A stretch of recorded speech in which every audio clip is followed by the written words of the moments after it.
On today's episode of Foundations, Building Cooking Skills, one recipe at a time, we're going to learn how to make a really simple roasted chicken dish.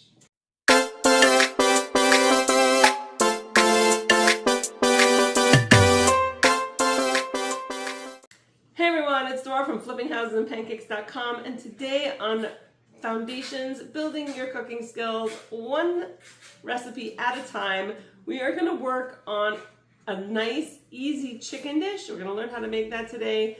We are making my Italian herb chicken. This is super easy. It's going to bake in the oven, roast in the oven at 400 degrees. So go ahead and turn your oven on to 400 degrees, and we're going to get started. All right, I have already skinned most of my chicken in our house. Most people prefer the chicken to be skinned.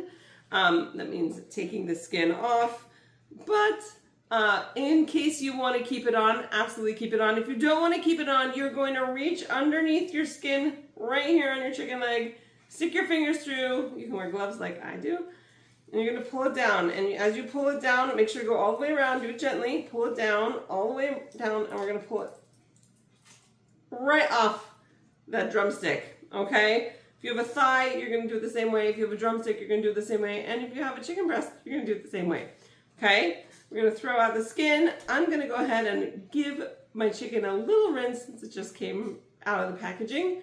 When I do wash my chicken, I'm going to be careful not to contaminate. My dog is barking. Of course he is. Just ignore the dog, and when you rinse your chicken, make sure not to get the chicken juice everywhere because we don't want to contaminate our kitchens. I'm going to go ahead and turn my video off, rinse my chicken, and hopefully when I come back, the dog will not be barking anymore. All right, the dog is being quiet right now, so hopefully this will work. I rinsed my chicken. I know a lot of places will say, don't rinse your chicken because essentially they just don't want you to contaminate your house with really yucky germs. But if you're careful, you only rinse it into the sink, you sanitize everything afterward, don't drip chicken juice everywhere, I think it'll be fine. I like to rinse mine. Okay, so what we're gonna do is now we have our bowl of rinsed chicken. It's all great. We're gonna start adding some spices. So, well, herbs, remember Italian herbs. We're gonna do 1 teaspoon of oregano. This is for a recipe for like 16 drumsticks. You can have it if you're making a small batch, but to be honest, if you have a lot of herbs on it, it still tastes good. So you don't have to worry about it. So that was a teaspoon of each thing. A teaspoon of oregano. We're gonna put a teaspoon of basil or basil. Call it which one you want. I don't mind. You can do whichever one. Okay. We're gonna do, I've got my spices just off to the side. A teaspoon of onion powder. This is actually, I think, granulated onion, but similar. So onion powder or granulated onion. Same thing with garlic. A teaspoon of granulated garlic or powdered garlic. The difference between those two things are just one is ground much finer. So we had our garlic powder, onion powder, our oregano, and our basil, and we have one more we're going to add, which is our paprika. We need 1 teaspoon of paprika. You could also get one that says sweet paprika if you want. You could get smoky paprika too, but I'll warn you that that's a lot more expensive, so probably going to avoid that. And we're going to put about 1/4 cup of oil. I'm using avocado oil today, but you can use canola. You can use, yeah, I'm measuring it really carefully. I see that, right? You can use canola, you could use sunflower, you could use vegetable oil, you could use olive oil if you want. Any of them will be good. I just happen to be using avocado oil today. So that oil is essentially what's just going to help us really get those herbs all over our chicken. If you do have the skin on your chicken, keep in mind that the herbs will most likely be on the skin of the chicken, so you might want to eat the skin as well. You know what I'm saying? Or you can rub it underneath the skin. So I'm essentially just going to smush this up in my bowl and coat all the chicken. This is why I put the gloves on. I don't like getting chicken, like raw chicken, under my nails. Okay, so we're going to smush this up, coat all the chicken in the herbs. It wasn't hard, right? I didn't add any extra salt. Doesn't need it. I didn't add any extra pepper. It doesn't need it. If you're making chicken that is not kosher chicken, kosher chicken's a little extra salty, you might consider putting, you know, a quarter teaspoon to a half a teaspoon of salt on your chicken also, okay? Kosher chicken gets salted during the koshering process, and so it tends to be a little saltier, apparently. I've never tried a different kind of chicken, but I am told that it tends to be saltier. So you could, of course, like I said, add a little bit of salt if you're not using kosher chicken.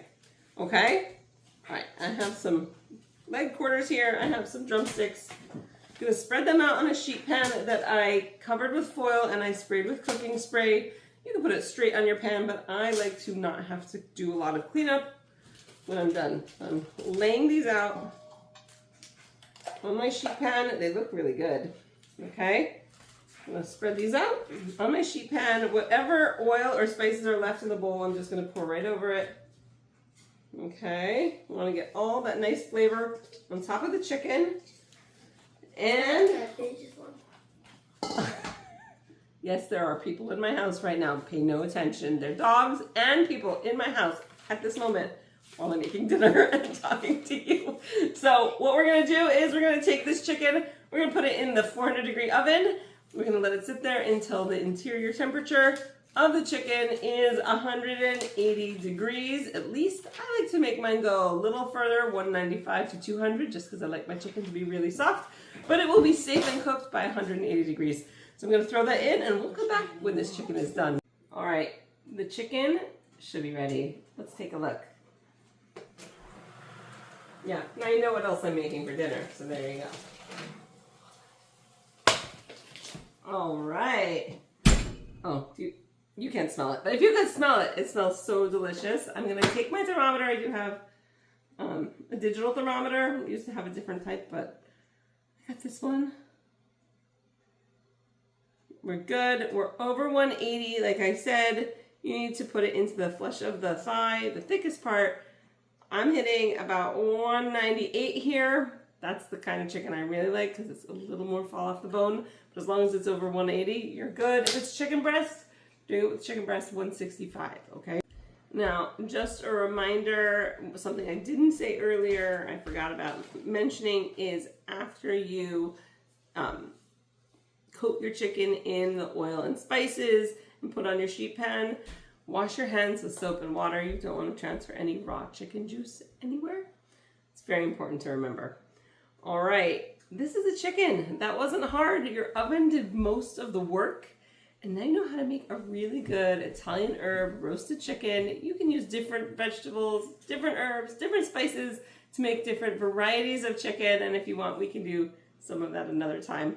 But in the meantime, if you enjoyed this video and you want to see more videos like it, don't forget to subscribe to my channel. Hit the bell for notifications so you find out every time I upload a video.